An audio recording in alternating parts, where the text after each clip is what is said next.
Welcome to Business Talk Sister Talk. I'm Becca. And I'm Ruthie. And today's episode title is The Fears of Starting a Business. This is part 2 in our series on fear. Now, the first thing we wanted to talk about was last week we did what is fear, and I think we didn't cover this enough, but fear is actually a gift to everyone. If you have no fear as a child, you could probably get psychologically tested. People are a little nervous about you, right? Because parents want to instill healthy fear into kids of being hit by a car while they're on their bike, or putting their finger in an outlet so that they don't get electrocuted. If you have fear, that's actually a good thing, right? Because there are situations that you will lose money or time or friends. But in business, when you're thinking about starting a business, it's important to evaluate whether or not that fear is really rational, right? And I think that one of the things that I recently saw somebody post about, like as a joke, like kind of just like laughing about this, and I just thought, wow, that's so true. And I can't go back and like legitimately cite it because it was on Clubhouse like a long time ago, but Elon Musk was on Clubhouse and somebody like asked him what advice or what words of encouragement do you have for someone who wants to become an entrepreneur? And he said, you don't need words of encouragement, or if you need words of encouragement, don't become an entrepreneur. And I think that's so true because a lot of times there's going to be nobody cheering for you when you decide to start something. And that's okay if you can just push forward. But there's this fear a lot of times, especially about rejection. Like, oh, well, I couldn't talk to people about what I'm doing because I don't want people to reject me. And I think that if that's what's stopping you, is that rational? And there's a lot of data on like rejection and sales, and we've talked a little bit about this. But I know Ruthie had some thoughts she wanted to share too. Well, one thing that I was thinking about is specifically with sales and whatever is like people will say, go out and get 20 no's. And I love that because it's like you have to just, you're going out and expecting to get no's and it, I don't know, that's just a thought that I was thinking about. Mm-hmm. And I think when you are looking at fear, you have to plan for it. And we kind of talked a little bit about that in the last episode, but I'm going to talk about it more now in regards to business. Now, we did an episode and it was a pretty quick episode with David Horsager where he was talking about the book that he's coming out with. And he previously wrote The Trust Edge. And one of the things that he said to me, like over 5 years ago, or more than that. Oh man, it was probably like 7 years ago. He basically said, this is the best time in your life to risk. Why don't you just start a business? If that's what you think you're supposed to do, do it. And that was really scary. It was so scary for me. I did not feel ready to do that. I didn't think like I had the authority to do that, whatever. Well, it took me a super long time to put myself in a position where I was ready to not be fearful. Right? And we had to do things like to sacrifice to be able to build up like a savings fund or whatever, to be able to say, this is valuable. And when you're thinking about starting a business, if that's a big fear for you, because I talk to a lot of people who are like, I'm just afraid that I'm going to make bad choices and go bankrupt. And if that's really your fear, then you need to financially prepare yourself to know and be prepared to say, this is all the costs that are going to go into this. And if it's something that's like a hobby, okay, I'm just going to give you an example of this.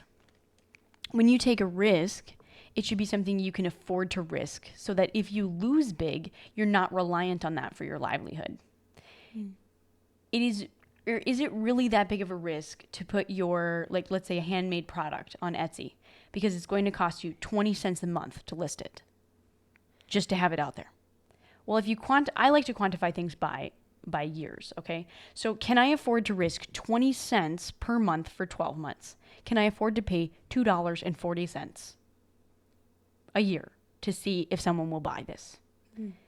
Well, maybe, but did I price it well enough to pay for my costs plus my shipping and the time that went into it, and make sure that I can cover the 5% processing fee?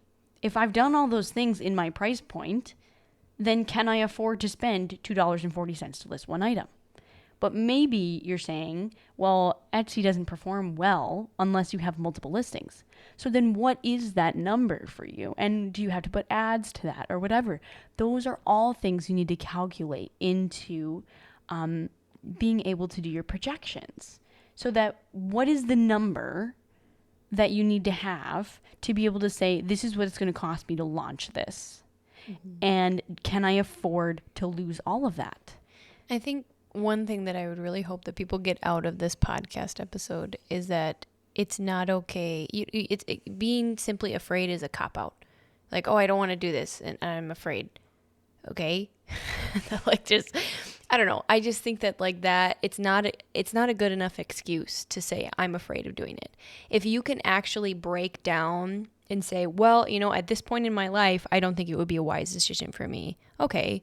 Yeah. At this point in my life, it would be really, really expensive for me to pursue that. Okay. Yeah. But to just say, I'm afraid of doing that, that is like a really lazy answer, honestly. And it just, I don't know, we're not going to let you get away with that. That just, you got to like at least know what those fears are. And then like what Becca's saying, be able to put numbers to it and be able to understand those fears a little bit more and understand the risk going into starting your own business. Mm-hmm. And know the time too, because, and Ruthie is saying those things pretty bluntly because like, those are literally all the things that I hold her accountable to, like all the time. Like, I'm like, you can't just say you can't do it. You have to have justifiable reasons. And if you do, and you've thought about it and you've prepped, then I respect that. Mm-hmm. But, and so basically like your fear does require safety nets to be in place for you to risk. Right. And that's why, I appreciate that Dave Ramsey is like, you need to have an emergency fund, because if something is like wildly horrible that goes wrong, at least you have something to fall back on. Right. Mm-hmm. But fear can also come from an unhealthy place of like that trauma or grief. And you really need to process that, because I know like there have been times in my life that I have done things, like risks that I have taken and had no fear in doing them. But looking back, they were very poor decisions. And I made them because I underlyingly had another fear of surviving. And what I mean by that is for like a long time ago, I went and I studied abroad in Ireland. And I, for some reason, didn't like conceptually think about the fact that they would be giving me like X amount of money every month to pay for my groceries and stuff, but it wasn't a livable amount. Like I should have budgeted for way more. It was probably with like the transaction fees and everything equivalent to like $150 a month. And I wanted to also travel. So I was like, okay, how can I do this? And I started doing things like, okay, I'm going to eat like a strawberry sandwich every day for breakfast, because like strawberry jelly is the cheapest thing I can find for a topping, and I can get bread for really cheap. So every day that's what I would eat. And then sometimes I would mix it up because I bought supplies to make pancakes. That was a lot of carbs, like straight carbs, nothing else. And then every time I went out to like eat with my friends, which I didn't buy anything, I would literally eat leftover French fries. And for the first like half the semester, there was a whole bunch of blackberry plants like full. And so I would just eat blackberries all the time. And I'm like, wow, this is really good nutritional content. But literally that was my entire diet. And I started realizing I was getting all this anxiety. I was having like panic attacks. I'm like, what is wrong with me? Well, I wasn't putting things in my body that were healthy. And so then I was making decisions that were really stupid. Like really stupid, that I was like, because I thought, okay, if I can just do this and save money here, then I'll be able to get through the month. And I realized after that time that I never want to live like that again. Because it was unhealthy for my relationships with other people, because I didn't want to like go places and do things.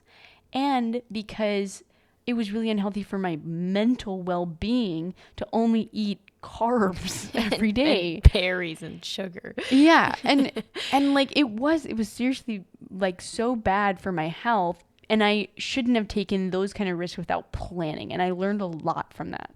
Yeah, and I just kind of wanted to circle back to what Becca was saying about trauma earlier, and the fear, the emotional side of fear. So when you have a really good idea about something, like maybe there's this business that actually would be viable, and you have this like concept of something that would go really well, you have to take a step back and acknowledge the emotions that come up when you are thinking about pursuing that. Do you have a lot of doubt? Do you have this underlying constant nagging sense of perfectionism, which is what I resonate with all the time? It's like, if I can't do something perfectly the first time, I don't want to pursue it because then I'll fail at it. But that's what the whole process is trying and failing. So anyways, perfectionism is something I really struggle with. So is that one reason why you're not wanting to do this? Do you have a lack of resources like time, money, the know-how, the data, the connections? Do you just have this sense of hopelessness of like, oh, I could do this, but it's never going to happen. I'm never going to be able to do that. Like, that's not something I could ever see myself actually doing. Like, acknowledge those things. What doors are shut? What concerns do you have? What distractions you have? We're going to talk about focus here in a second. But then also thinking about like, okay, what emotions do you feel? Do you feel completely and totally unsupported? Do you feel like you have nobody to listen to you? Also, just side note, we love to listen to people. So just message us on Instagram or Facebook, like really. Anyways, but okay, let's go back to distraction. So when you first like are thinking of this idea like, oh yeah, I'm going to do this, acknowledge what those potential distractions are and then how you can circumvent that and develop focus in your life. So Becca, tell us about focus. Okay, so it's really helpful if you make a list, right? And then break that list down. So if you're saying, this is what I want to do, then from there, okay, what are the steps that I need to take in order to get there? And then write all those down. But then say, what's the first step? What is the very first step that I need to do? Well, I don't know about this. Okay, so then you need to figure out who you can schedule a meeting with to learn more about that. And I will say, because I'm a very detailed person, there's a step 20 steps ahead of me. I'm trying to figure out all the details about that. And I'm like getting so stumped because I haven't figured out the 19 steps before. And so what Becca really pushes me to do is you figure out the next step and then you pour everything into that next step. Before, like, you can think ahead and plan out all those things, but your prerogative right now is on step 1. So don't get caught up in the minutia of like, oh, how am I going to do step 24? Like, I haven't even thought about that. Like, don't get stuck there. You know, you got to just focus on step 1. And then also, one really practical thing that really helps me, last episode, Becca talked about like breathing. One thing that I've been doing a lot lately is I put earplugs in because then I like am forced to listen to only myself breathing. Like I can literally just sit there and only hear myself breathing, and it's really loud because of my earplugs are in. Anyways, and that has helped me a ton. One, because I live with roommates and I like have this FOMO thing where I just like want to be with them. If I hear them talking, I'm like, oh, I should go have fun with them and like be with them. And like, but then when I have my earplugs in, it's like, nope, I'm focusing on my breathing and I'm trying to do what my next step is. Yeah. And another thing that I really want to reiterate, like, I don't feel like we talk enough about this, is that the majority of the people that maybe want to start a business too, maybe just like you, they're not going to do it because they can't even get past the first thing. And like, I'm reading this book right now by Brian P. Morin and Michael Lennington. Wow, I'm probably butchering their names. It's called The 12-Week Year. Get more done in 12 weeks than others do in 12 months. And basically the core concept of this book is like so ridiculously simple. Treat this day, this week, this month like it's the last day of the year and all of your results need to be in. And if you do that every single day, that's huge. And I literally texted Ruthie this quote because I was like, oh my goodness, like this totally speaks exactly to that. This is from their book. Greatness is not achieved when a great result is reached, but long before that, when an individual makes the choice to do what is necessary to be great. The results are not the attainment of greatness, but simply confirmation of it. And when she sent that to me, I was working and I literally like stopped and I was like, wow. And then I sent her, that's good. Yeah, but think about that. You don't become like, people don't notice greatness until like you spent about 10 years getting to that point. And then they're like, wow, that's really good. But like, it took you 10 years to get there, and they were not cheering for you that whole time, right? But you can't become great in one day. And I think like I learned that really early on. I was in basketball and I really wanted to be good at basketball. By the way, I am not athletically gifted in that way. But I just would like listen to like all these different things and watch all this stuff. And one of the things that they said, this guy was like, oh, well, I can teach your athletes to be way better at their free throws. And the guy's like, okay, like, I'll pay you to do that. And he's like, and if it doesn't work, like, I'll give you your money back or whatever. And he's like, okay, here's the simple thing. Shoot 10,000 free throws a month or whatever it was. It was like a really big number. Month? 10,000 of anything in a month. You can't do that. Yeah. Okay. It was like, how many seconds are there in a month?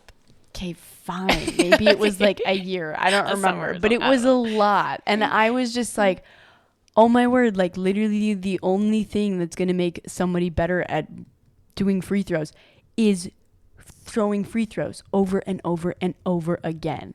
And that's all I need to do. Like, that's what I need to do every day. Like, I remember literally standing in my boots in like 2 feet of snow. The asphalt. Yeah. And I stood up. I didn't do my free throws for this week. And I like did my free throws. And I'm like, you know what? The only thing that's going to make me better is just practice. But that's the same thing with business in general. The only thing that's going to make you better at building things or moving things or selling or talking or presenting is practice. I'm listening to Gandhi's autobiography right now. It's very interesting. And like one of the things that he talks about, so here's this guy who's an incredible world leader, or was. All these stories about his early life is like he was get up to speak. People would invite him to speak at different things, like with his friends or whatever, and start shaking so bad that he could literally say like nothing. And I haven't gotten into the point of the book yet where he's actually like started speaking. I'm like really far into it, and it's just consistently every time someone asks him to speak, he can't do it, but he just kept trying. That like reminds me, this is really random, but like one time I went to this presentation and the guy who was giving the presentation had like someone else helping him because he didn't feel confident enough to run the slide system. And every time he wanted the slide to advance, he would say click for like the person to like advance the slide. And I was just losing it. But I'm like, you know what? Like, that's okay. If you don't know technology, but you're still trying to get out there and you have something valuable to share, then do it. Find a buddy that you could just say click. And somebody who can help you, like point you in the right direction and then go after it. So know that like the majority of the people that want to do well, want to be the best at their craft, they're not, because they don't want to put the work in. It really comes down to the work. And so that fear of risk, like, oh, am I going to be successful? If you fail at your first business, you are going to learn so much from that failure about, if I'm going to do this again, I'm going to do it way differently. And here's what I'm going to do. Yeah.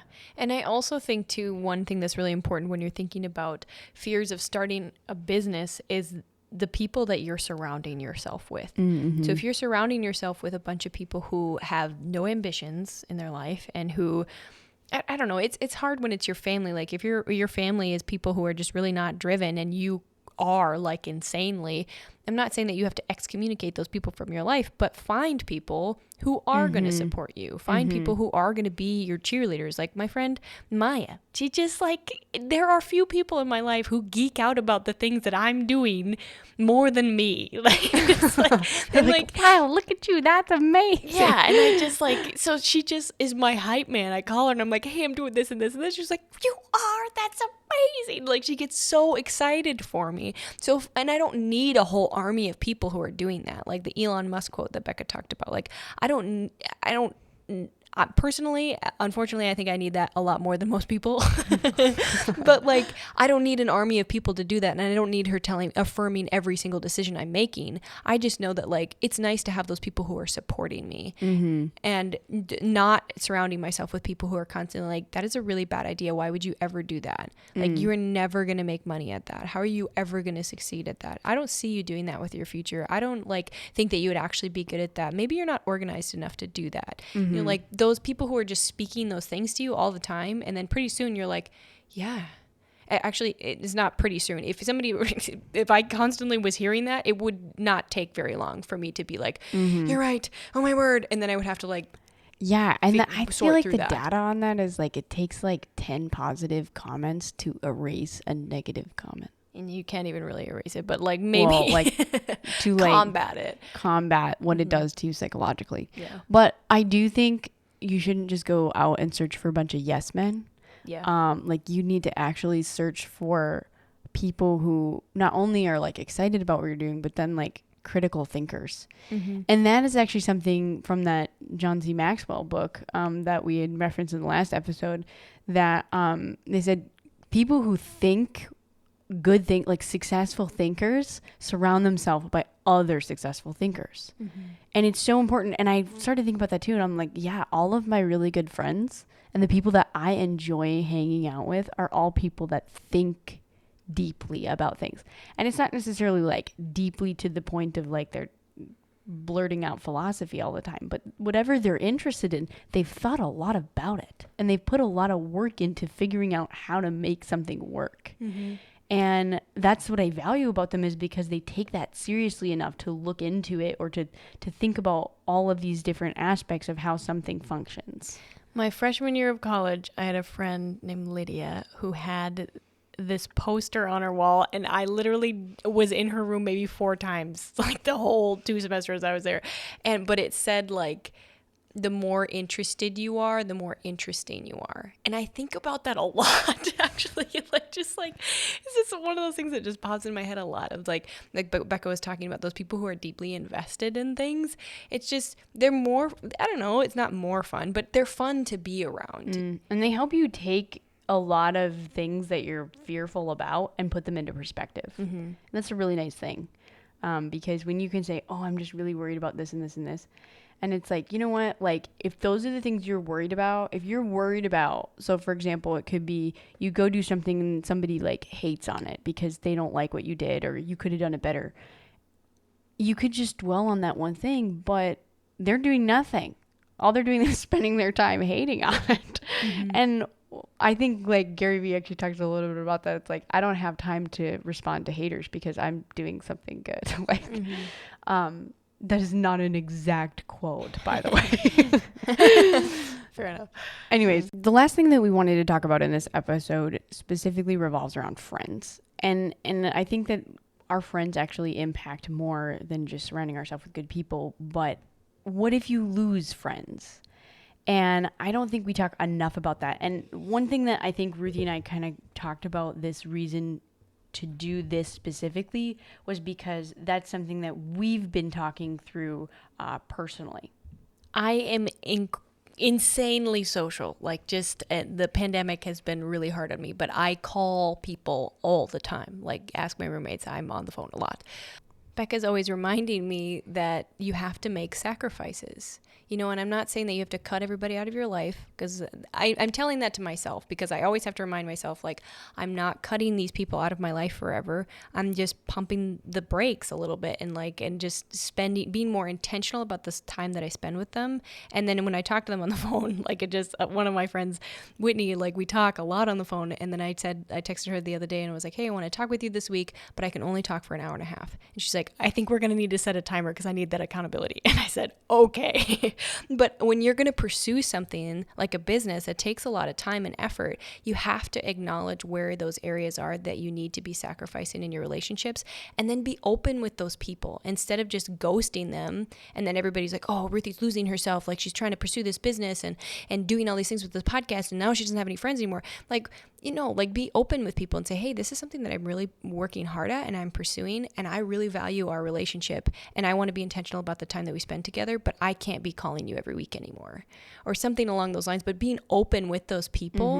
And then Becca's going to talk more about like relationships specifically and what that could look like. Yeah. And I think you need to remember, and also especially like if you're married or if you have like really close family, especially like parents or whatever that are really invested in you, figuring out how you can spend time with them while still trying to do stuff for your business.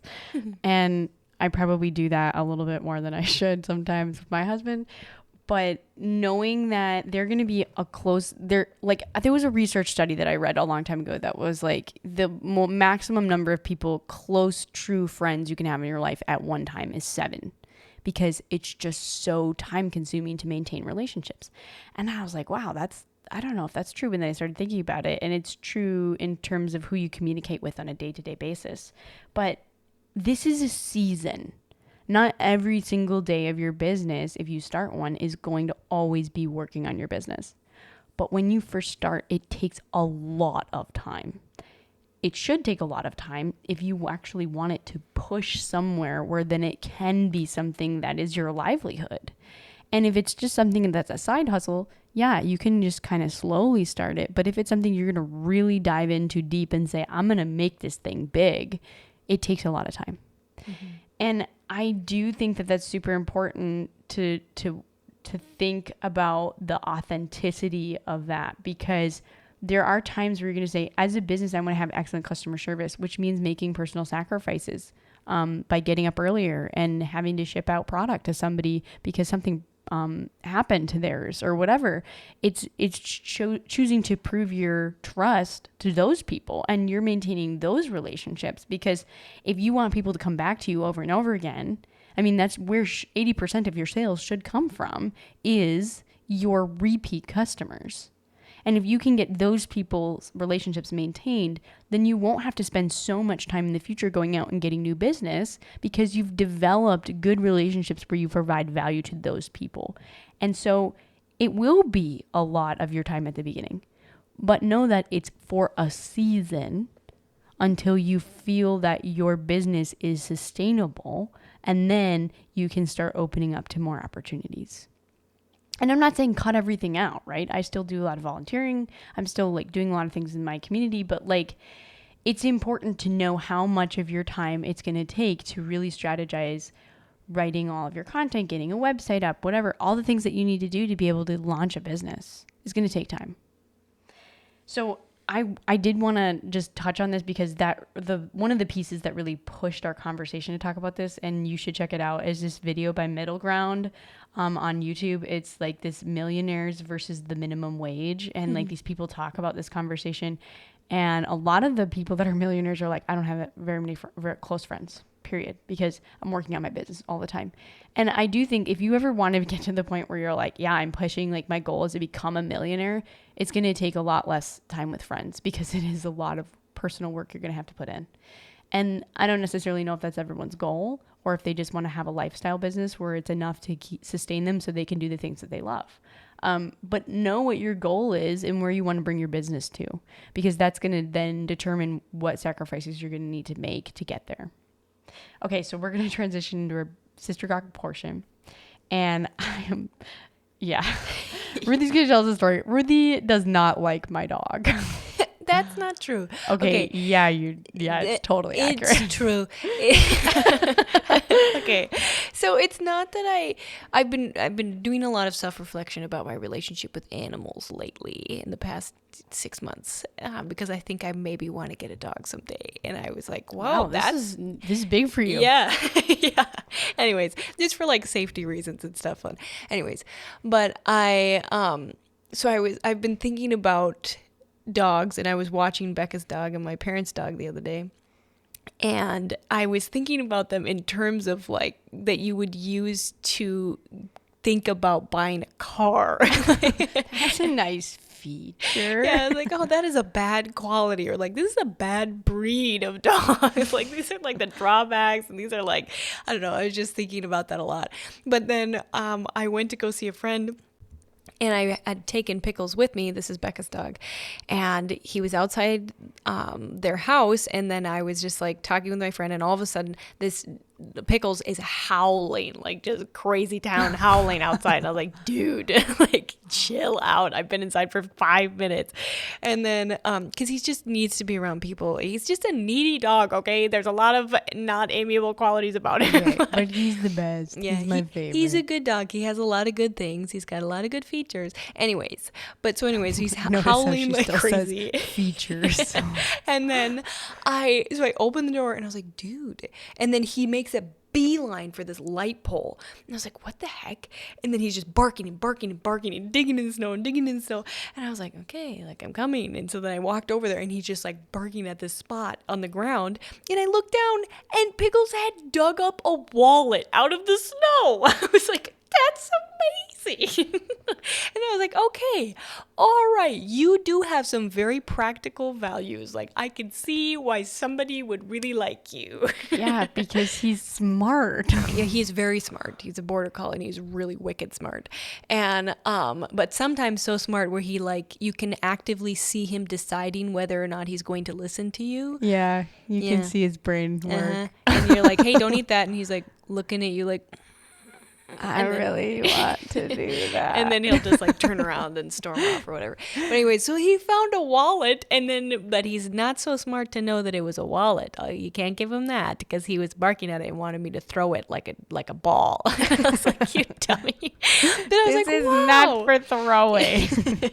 Yeah. So, anyways, dogs not all bad. Write They that have down. some nice There's features. some nice features, some good qualities. I should say, like, I don't hate animals. I just like them from a distance. Like Pickles, when he gets up close, guess what he does? Drools on you. That's a bad feature. He doesn't always do that to me. It's mostly to you. Okay, anyways. If you enjoyed this podcast, you should share it with a friend so you can get a laugh together. And we will see you next week.